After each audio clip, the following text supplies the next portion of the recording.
శుభం వ్యాధి శ్రీ గురుభ్యో నమః. సింహరాశి వారికి ఏప్రిల్ 1వ తారీఖు నుండి 15వ తారీఖు వరకు ఏ విధంగా ఉందనే విషయాన్ని మనం ఇప్పుడు విశేషం తెలుసుకోవడం ప్రయత్నం చేద్దాం. సింహరాశిలో కేతు యొక్క ప్రభావం విశేషంగా కనబడుతుంది.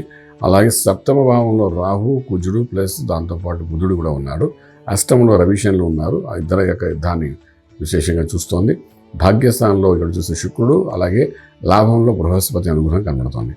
బృహస్పతి యొక్క అనుగ్రహం కొంతవరకు ఉంది, అది బాగానే ఉంది. కానీ మిగిలిన విషయాలకు వచ్చినప్పుడు సప్తమ భావంలో ఉన్న గ్రహాల వలన వైవాహిక జీవనంలో ఇబ్బంది, అష్టమ భావంలో ఉన్న రవిశనుల యొక్క యుద్ధం వల్ల ఆరోగ్య విషయంలో కొన్ని ఇబ్బందులు, ఇలా మనకి రెండు తటస్థంగా కనబడుతున్నట్టుగా మనకు తెలుస్తోంది.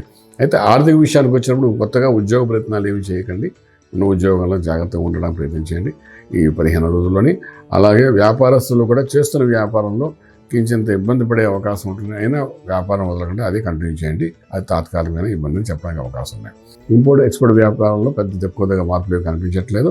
అలాగే విదేశాలకు వెళ్ళి చదువుకోవాలనుకున్న విద్యార్థులకి కూడా విశేషమైన పరిస్థితి ఏమీ కనిపించట్లేదు. అలాగే విదేశాల్లో చదువుకుంటున్న విద్యార్థులకు ఉద్యోగరీత్యా కూడా చదివిన చదువుకు సంబంధించిన ఉద్యోగం వస్తుందని మాత్రం ఇన్సూరెన్స్ అయితే కనిపించట్లేదు. కాబట్టి ఏదైనా ఉద్యోగం వస్తే అది చేసుకుంటూ ముందుకు వెళ్ళడానికి ప్రయత్నించేయండి. అలాగే మైన్స్, స్టోన్స్, అదేవిధంగా ఫుడ్ ఇండస్ట్రీ మీద బాగా కాన్సన్ట్రేట్ చేయండి. వ్యాపారం చేసేవాళ్ళు అగ్రికల్చర్, ఆర్గానిక్ ఇండస్ట్రీ మీద కూడా మంచి బెనిఫిట్స్, ప్రాఫిట్స్ వచ్చే అవకాశాలు బాగా కనబడుతున్నాయి. అలాగే ట్రేడింగ్ చేసేటప్పుడు లక్కీ నెంబర్ 3 పాజిటివ్గా మీకు పనిచేస్తుంది. దాన్ని కొంత సద్వినియోగపరచుకోవడం ప్రయత్నం చేసుకుంటూ ముందుకెళ్ళండి. శుభవార్తలు వింటారు, శుభమైన కార్యక్రమంలో పాల్గొంటారు. కానీ కొంతవరకు అవమానం కూడా పొందే అవకాశాలు ఉంటాయి. కాబట్టి మధ్యవర్తిత్వం వహించేటప్పుడు చాలా జాగ్రత్త వహించవలసిన అవసరం ఎంతైనా ఉంటుంది. అలాగే మంత్రము, ఆరోగ్యము ఇవి రెండింటి గురించి మనం దృష్టిలో పెట్టుకుంటున్నప్పుడు సప్తమ భావంలో ఉన్న రాహు యొక్క ప్రభావం, లగ్నంలో కేతు ప్రభావం, అలాగే అష్టమంలో రవిశనుల యొక్క ప్రభావం కొంచెం విశేషంగానే కనబడుతుందని చెప్పచ్చు. ఇక్కడ మనకేంటంటే శివునికి ఆరాధన చేయడం చాలా ప్రాశస్త్యం వహిస్తుంది. ఎందుకంటే ఇక్కడ ఆరోగ్యం మహాభాగ్యం ఉంటుంది. కాబట్టి ఆ స్వామివారికి అభిషేకం చేసి ఆ తీర్థాన్ని తీసుకోవడం ప్రయత్నం చేయండి. ఏదో ఒక పంచసూక్తాలలో ఏదో ఒక సూక్తంతో అభిషేకం చేయడం, తీర్థం తీసుకోండి. ఏ సూక్తం కూడా రాకపోతే క్యాసెట్ పెట్టుకుంటూ వింటూ శివునికి ఓం నమ శివాయ అంటూ అభిషేకం చేసి ఆ యొక్క సూక్తం అయ్యేసరికి ఆ తీర్థాన్ని తీసుకోవడం ప్రయత్నం చేయండి.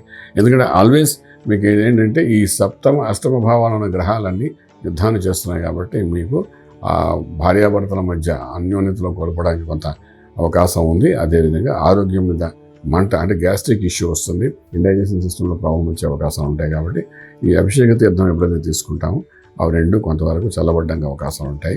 కొంతవరకు రాజమార్గంలో రాజ్యం పొందగలుగుతారు. శుభం ప్రియాద.